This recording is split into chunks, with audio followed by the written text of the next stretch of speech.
Sri Sachidanand Sadguru Sainath Maharaj Ki Jai. Chapter 37 Chavadi Procession. In this chapter, Hemantband, after making some preliminary observations on some points of Vedanta, describes the Chavadi procession. Preliminary. Blessed is Sai's life for his devotees. Blessed is his daily routine. His ways and actions are indescribable. Sometimes he was intoxicated with Brahmanand, divine bliss, and at other times completely self absorbed.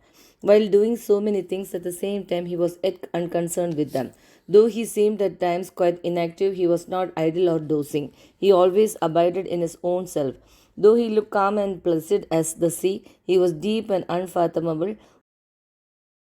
Who can describe his ineffable nature? He regarded men as brothers, women as sisters and mothers. He was a perfect celibate, as everybody knows. May the knowledge we got in his company last long unto death. Let us ever serve him with wholehearted devotion to his feet. Let us see him in all beings and let us constantly remember his name. Hemantband, after making some lengthy dissertations on some topics of Vedanta, which he himself considers as a digression, goes on to describe the Chavadi procession. Chavadi procession. Baba's dormitory has been already described. One day he slept in the masjid and on the next in the Chavadi near the masjid. He slept in the masjid and in the Chavadi on alternate days. This alternate sleeping at both these places went on till Baba's Mahasamadhi. From 10th December 1909, devotees began to offer regular worship to Baba in the Chavadi. This we will now describe with His grace. When the day of retiring to the Chavadi came, people flocked to the masjid and did bhajan in the mandap courtyard for a few hours. Behind them was a beautiful palanquin, to the right a Tulasi Vrindavan, and in front Baba adorned his seat, and there was the devotee singing bhajan.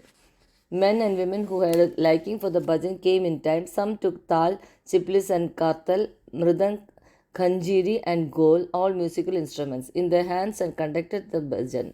Sai Baba was the magnet who drew all the devotees to him outside in the open. Some trimmed their divatyas, torches, some decorated the palanquin, some stood with cane sticks in their hands and hailed victory to Baba. The corners were decorated with bundings. In the masjid now all the burning oil lamps shed their light. Baba's host Shamakarna stood fully decorated outside. Then Tatya Patil came with a group of men to Baba and asked him to be ready. Baba sat quiet in his place till Tatya came and helped him to get up by putting his arm under Baba's arm. Tatya called Baba by the name of Mama, maternal uncle. Really, their relationship was extremely intimate. Baba wore on his body the usual kafani, took his sakka under his armpit, and after taking his chilim and tobacco and placed a cloth over his shoulder, became ready to start. Then Tatya placed a golden embroidered beautiful shela over his body. After this, Baba himself put a few fuel sticks into the duni to keep it alive, and with his right hand extinguished the lamp burning near the duni, and then started for the chavadi. And all sort of musical instruments, band and horns, etc., gave out different sounds, and fireworks exhibited various colored views. Men and women singing Baba's name started walking down, doing bhajan to the accompaniment of mridang and veena. Some danced with joy and some carried various flags.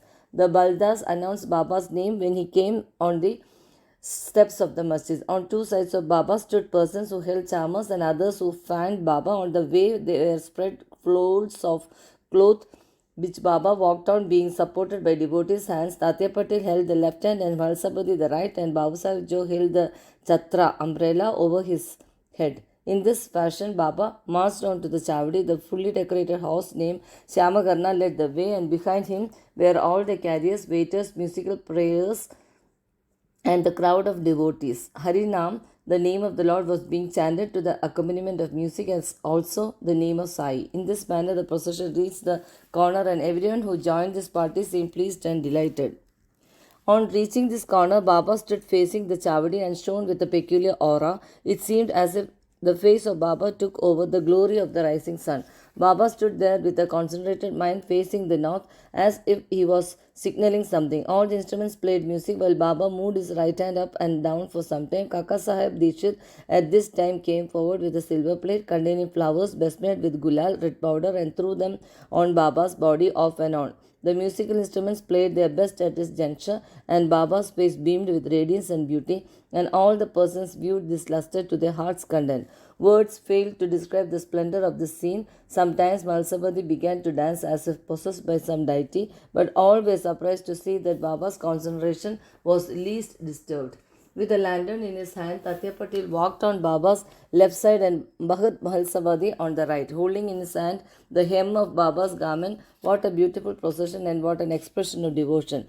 To witness this, men and women, poor and rich, flocked there.